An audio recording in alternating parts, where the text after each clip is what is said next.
Assalamualaikum warahmatullahi wabarakatuh. Pada kesempatan hari ini dari kelompok Muhammad Farhan akan menjelaskan tentang bagaimana cara menafsirkan pandangan pengarang dalam novel. Untuk unsur intrinsiknya adalah dimana temanya adalah romantis, alurnya campuran, tokoh dan penokohannya adalah yang pertama tokoh utama Vika, periang, cerewet, Vicky, pengertian romantis dan sopan, Samuel yang sifatnya ramah, humoris, Niko, tidak sabaran, Ibu Vika, sifatnya penyayang, Ayah Vika, ramah, dan Ayah Vicky, sifatnya adalah gagah.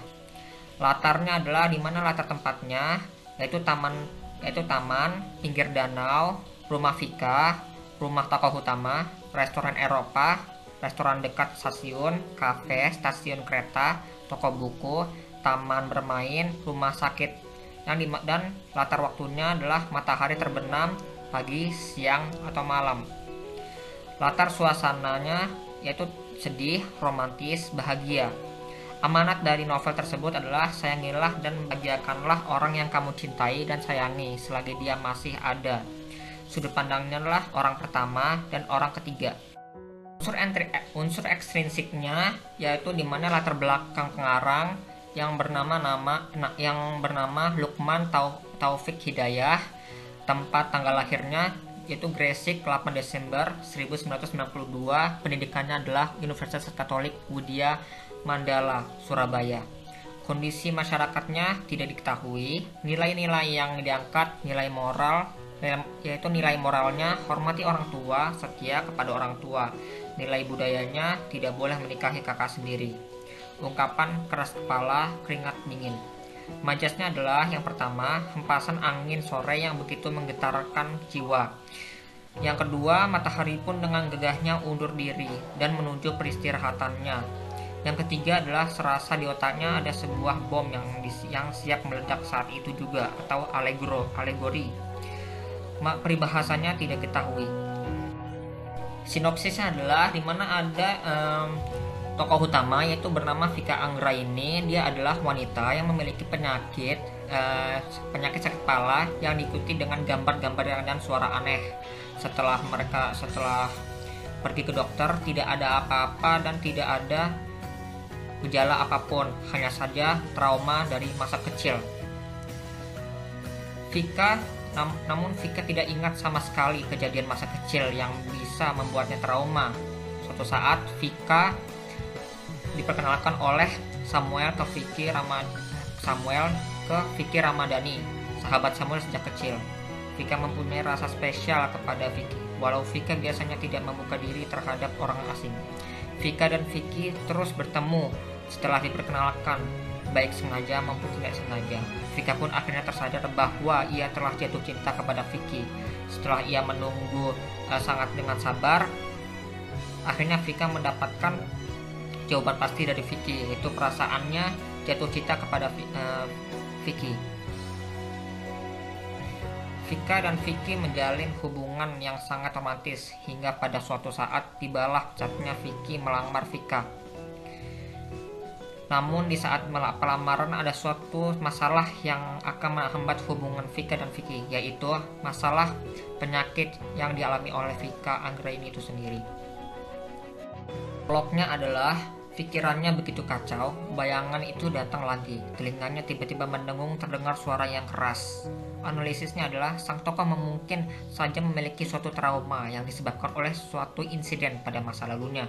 Hal ini digambarkan oleh pengarang dengan cara menuliskan perasaan sang tokoh yang sangat kacau. Lanjut ke prolog kedua yang dimana Samuel mengenalkan sahabatnya. Perkenalkan, ini temanku, Vika Anggraini. Vika ini kenalkan teman yang aku ceritakan tadi, Vicky Ramadhani. Vika mengulurkan tangannya. Vicky, senang berkenalan dengan Anda. Vicky membalas jabat dengan tangan Vika. Yang dimana analisis ini merupakan pertemuan pertama antara sang tokoh utama Vika dengan sahabat dari Samuel, yaitu Vicky. Lanjut ke prolog ketiga yang dimana pertemuan itu membuatku jatuh cinta. Sudahlah, aku pulang Sam. Maaf, Tiba-tiba Vika meninggalkan Samuel begitu saja. Perasaannya begitu kacau. Kabar kalau Vicky kembali ke Jakarta membuat hatinya hancur berkeping-keping. Perasaan cinta yang begitu cerah mendadak mendung, dan sekarang air mata pun jatuh tetes demi tetes. Analisisnya adalah, di momen ini Vika sudah memulai terlihat jatuh cinta terhadap Vicky. Hal ini ditunjukkan oleh pengarang melalui suasana hati Vika yang berubah menjadi murung karena mendengar kabar mengejutkan tentang situasi pekerjaan Vicky. Ke prolog keempat, yang dimana harapanku terwujud, dia telah kembali. Vika mulai tersadar. Penglihatannya samar-samar sudah terlihat jelas. Ia melihat sesosok pria duduk di sampingnya yang mencoba membangunkannya. Setelah ia bisa melihat dengan jelas, serasa air mata ini tak bisa ditahan. Begitu deras mengalir seperti derasnya hujan sekarang. Yang prolog keempat ini menjelaskan analisis yang dimana setelah kesabaran Vika untuk menunggu kedatangannya dengan setia, akhirnya Vicky yang sudah lama ditunggu muncul juga di depannya. Beralih ke prolog kelima, yang dimana hari yang indah untuk cinta yang telah bersemi. Sayang, lihat, sebentar lagi matahari yang perkasa itu akan terbenam. Keindahannya, cahaya yang ada di sekelilingnya sungguh begitu anggun. Senja yang penuh dengan rasa cinta dan kehangatannya. Aku ingin cinta kita seperti matahari itu, yang akan terus bersinar hingga Tuhanlah yang nanti akan memisahkan cinta kita. Prolog kelima ini menjelaskan analisis pasangan ini memiliki rasa cinta terhadap satu sama yang lain yang sangat besar. Keduanya ingin terus bersama melalui berbagai rintangan yang ada, sampai-sampai Tuhan memisahkan mereka berdua. Kembali ke prolog 6, yang dimana ia terlihat sangat senang hari ini. Sesekali dalam perjalanannya, ia tersenyum sendiri, membayangkan anak kesayangannya akan secepatnya melangsungkan pernikahan. Dan tak lama lagi ia akan menjadi seorang kakek yang mempunyai beberapa cucu yang sangat lucu. Pikiran ayah Vicky saat ini melayang-layang jauh. Betapa bahagianya dia nantinya. Bahkan ia akan berjanji untuk selalu menyempatkan waktu untuk cucunya. Mengingat ia sekarang hidup sendiri sejak kematian ibu Vicky 22 tahun yang lalu. Bayangan ini tentang kecelakaan yang telah menewaskan istri dan anak perempuannya masih terbayangkan dalam ingatannya. Tapi ayah Vicky tak mempedulikan semua itu. Yang ia pikirkan sekarang adalah Vicky akan menikah. Hanya itu, seulas senyum selalu tergambar pada ayah Vicky saat ini. Penjelasan ini menjelaskan analisis di mana pasangan ini memiliki rasa cinta terhadap satu sama yang lain yang sangat besar. Keduanya ingin terus bersama melalui berbagai rintangan yang ada. Vika juga berharap bahwa mereka bisa tetap saling mencintai hingga pada akhirnya Tuhan memisahkan mereka berdua. Beralih ke prolog ke-7, yang dimana hari ini adalah hari dimana impian dan harapan antara dua insan akan terwujud. Hari ini adalah gerbang rencana untuk sebuah pernikahan yang akan disusun. Semua tergambar indah saat itu. Ayah Vicky yang berada di Singapura akan datang ke Surabaya untuk melamarkan anak kesayangannya. Tepat jam 6 waktu Indonesia Barat, pesawat ayah Vicky telah mendarat di Bandara Juanda, Surabaya.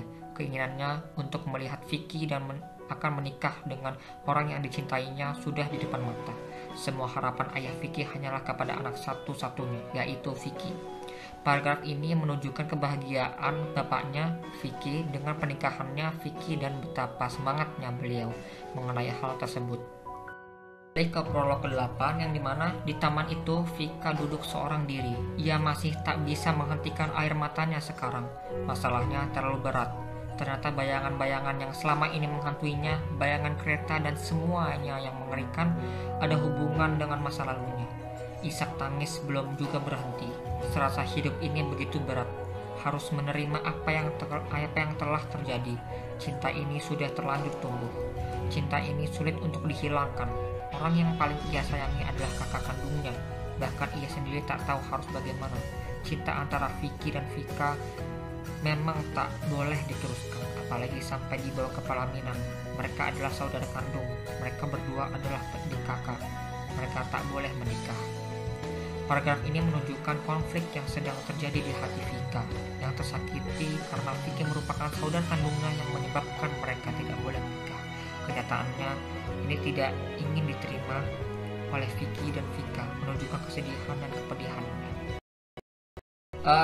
Pendapat pribadi dari novel ini yaitu dimana sebenarnya sudah mempunyai dasar cerita yang bagus, namun kata-kata yang dipakai, alur yang dipaksakan juga terlalu cepat membuat novel ini tidak memancarkan potensi aslinya.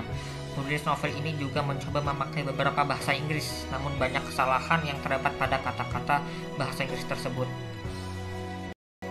Demikian akhir presentasi saya, semoga bermanfaat untuk kita semua. Semoga apa yang disampaikan barusan adalah awal untuk kita menerjang badai kehidupan. Terima kasih.